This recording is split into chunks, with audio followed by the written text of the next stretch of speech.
नमस्कार मैत्रिणींनो, आज मी बनवणार आहे ड्रायफ्रूटचे लाडू।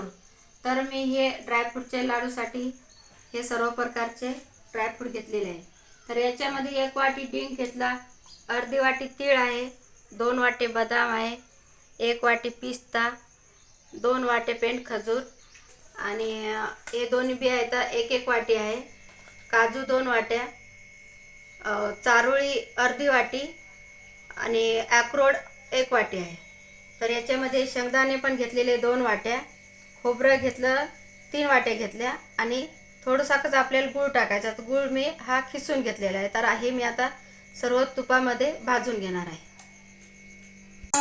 हा डिंक मी तुपामध्ये टाकलेला आहे, पण हा एकदम कमी गॅसवर होऊ द्यायचा, म्हणजे चांगला तळला जाते आणि थोडा लालसर होऊ द्यायचा, तोपर्यंत हा असा फिरवत राहा। हे असे ड्रायफ्रूट एकदम तुपात भाजून घ्यायचे, थोडे थोडे याच्या अशा हलक्या हलक्या हाताने सर्व प्रकारचे ड्रायफ्रूट याच्यात भाजून घ्यायचे।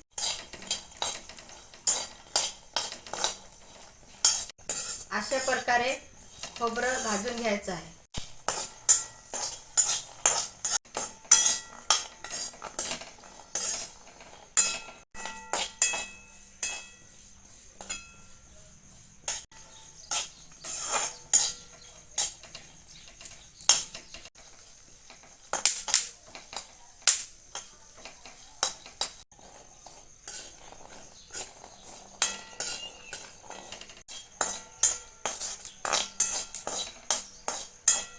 थोडंसं कढईमध्ये तूप टाकलं आणि त्याच्यामध्ये गूळ आणि पेंड खजूर टाकली।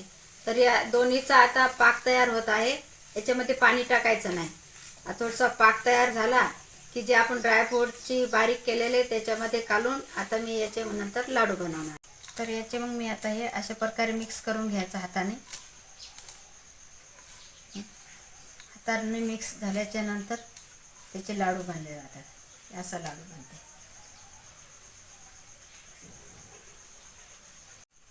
तर मैत्रिणींनो, हे बघा, हे अशा प्रकारे आपले ड्रायफ्रूटचे लाडू झालेले आहेत।